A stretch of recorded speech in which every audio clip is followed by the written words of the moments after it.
Good evening, friends. Welcome to the second edition of the India Power Talk. Briefly stated, we are on the 60th day of an unprecedented global lockdown due to coronavirus. As I mentioned in my first talk, while the race to find medical solution at some stage may come to an end, but our race to find economic solution may continue for some time. Today, we may not have any authentic data to assess the direct and indirect damage to the global economy. But certainly, I guess the damage is going to be huge. And I think it is important for us to put our heads down to find solutions, strategies, and gain some insights from experienced leaders like the distinguished guest that we have today. India Power Talk, in association with Indian Chamber of Commerce, the oldest chamber in India, is an effort to seek guidance and constructive suggestions from the international leaders on what could be done to revive Indian economy. We would be inviting entrepreneurs, economists, professors, investment bankers, scientists, lawyers, chartered accountants, and other professionals having similar experience from diverse sectors who could contribute on the subject. Without wasting time, let me introduce you to the audience, our today's guest, Mr. Franz Kolb. His career began as a director for international service at Ernst & Young, working with large international companies and organizations, advising them on international business strategies and implementation. As mentioned, currently he is the Director, International Trade and Diplomacy at the Governor's Office of Economic Development in Salt Lake City, Utah. Whilst discussing with you last week and also yesterday, two things came very prominently. One is the economic development and your passion for education. Could you begin and share your experiences in India? And then could you also tell us the economic success story of Utah and how it could relate to India? Thank you very much for this very kind introduction. I am delighted to be at India Power Talk. I think credit needs to go to one of my friend and mentor, Dr. Ashok Joshi, who my very first task, when the very first time went to India, find out how important India is to the economy of Utah, what the opportunities are. And so the state of Utah, capital is Salt Lake City. From 1847 to today, and over the years, what has been considered the #1 economy in the United States was through collaboration, was through working together. And I will be pointing out some of those things that made our, what we would call, desert bloom. When it came to India in 2010, 2000 and later, we found a young population that is willing to learn. We found people that had a great work ethic, that needed an infrastructure to bring the best out of them. To me, it was not a surprise because we have this great diaspora of India here in Utah. Sir, I need to tell you honestly, I'm originally from Austria, from Salzburg, Austria, but no country in my life has changed me more than India, and I say this very sincerely. I was talking to one of my friends today from Denver. He told me that Colorado and state of Salt Lake City are all mountain cities, mountain states, and these mountain states, the investment from these mountain states in India is huge, which is not really talked about. Yes, we have. What we have done over the years is we meaning Utah specifically, and also some of the intermountain states, we have internationalized our economy. I see. We in Utah are maybe one of the leaders, and the reason is we have made a commitment. One of the ways to internationalize the economy, we'll maybe talk about that a little bit later, is to educate the people. So one of the tools of the 21st century is to teach the next generation languages. The languages of the world. So we are speaking in Utah 133 languages doing the daily activities of business. We have, for example, and we have immersion programs where we teach from kindergarten to school. We have, for example, 16,000 people that are learning Mandarin Chinese. So that is one thing. When it comes to investment to India, I could just maybe mention one company that comes to mind, a company called O.C. Tanner, which is a 100-year-old company in Utah. They're a leader in employee recognition. That's really great insight, and that's very encouraging, I must say. I mean, can you comment upon the large potential that Indian market has, and what would be your serious advice to the global corporations, considering the huge Indian market? Yes. So what I will do is I will tell you a little bit about what we have done here, and then I'm going to talk about India. We have had one of the most thriving economies in the United States pre-COVID. We realized when this came that this will have a significant economic impact, not only on the state of Utah, not only on the United States, but globally. It is unprecedented. What we did is we were one of the only states that put a plan together.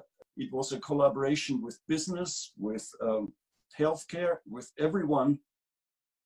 And we made sure that we minimize this impact. I see. We came up with 4 kind of phases.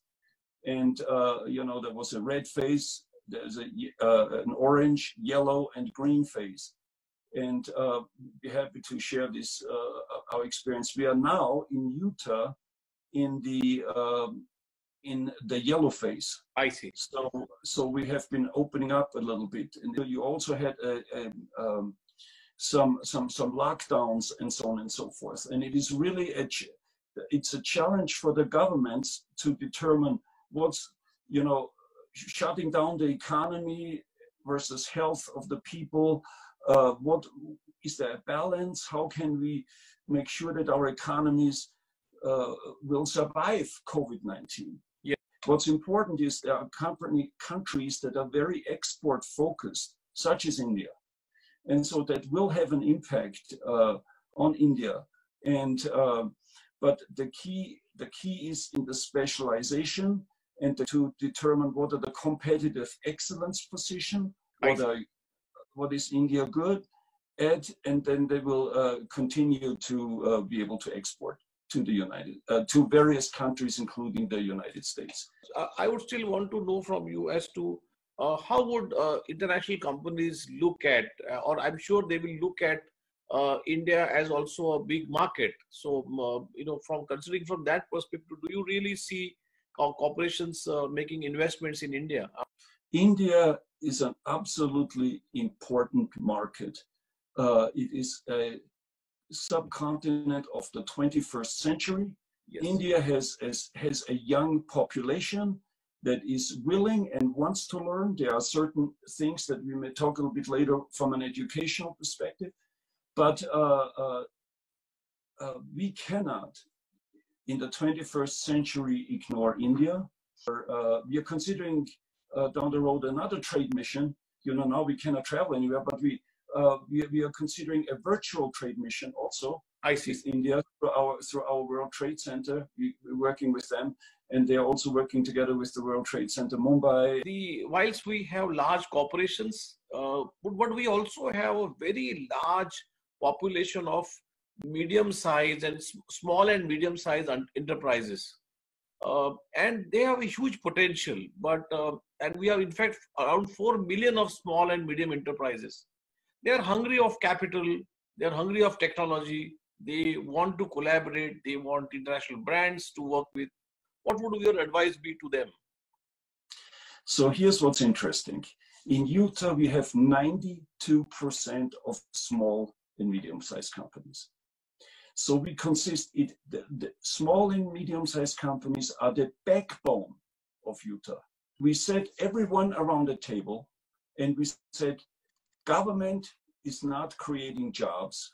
It is businesses that create jobs.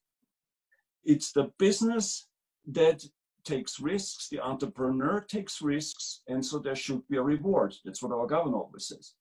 The thing was taxation was also very important. Don't tax us to death. Now, I need to tell you here that the state of Utah has a tax rate of 5%. And out of those 5%, 41% goes into education. That's the way we fund our education. What needs to happen is there needs to be an environment that rewards entrepreneurs and risk takers. We develop small business development centers. We develop through the small business. We have seminars. We have a governor's office of economic development that I work in that helps companies, for example, to get government contracts and all. No, that's really interesting. But I must also say here that, look, in India, the regulations with regard to small and medium-sized companies are very, very conducive and favorable. The ranking of ease of doing business has improved tremendously in the last 4 or 5 years. We have improved it, consciously taken steps to improve it. Regulations with regard to incorporation of company or starting of business are fairly today very simple and very very investor friendly. What would you advise to the SME, medium segment and small companies in US and also in India? What would your advice be to them? Would you recommend them to collaborate in some form or the other and grow each other's business? What would you advise them? The key is to have the ability to put a business plan together. I think a business plan that consists of a vision, goals, objectives, strategies, and implementation, and a roadmap for the success of a business. And this could be very simple. It doesn't have to be, but should be reviewed periodically. And I know an entrepreneur many times only goes with a gut feel, which I think is okay. But let's move to from economy to education. Indian government is very keen that foreign universities commence their online programs or even have their campuses.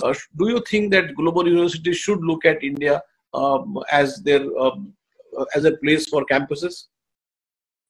I think when it comes to education, India is ripe for foreign universities. My goodness, it is absolutely incredibly important. And I have never in my life seen more dedicated students than I've seen in these schools. And I'm telling, in fact, I was so impressed that I had the opportunity to adopt one girl, and I helped her with her education a little bit. Her name was Trupti Shinde, I'll never forget. The reason I'm telling you this is that in order for India to prosper in the 21st century, education is absolutely important. There will be international education organizations coming in, that's fine. There will be, there already are, as we all know. Yes, universities should come over. They should collaborate with existing universities. Joint programs between the universities are currently also allowed. They allow the joint programs. They allow joint degrees, but still in a very slightly compressed manner. So it comes down to is the desire for education is in India. Yes. 3 exclamation marks. So if that's the case, so the demand is there. Yes. And since the demand is there, universities from everywhere should come over there and I think it would be a very, very fertile ground. Anything specific you would like to add about the skill-based education or vocational education? What would you say? Yes, I think that is very important because everybody always talks about a university.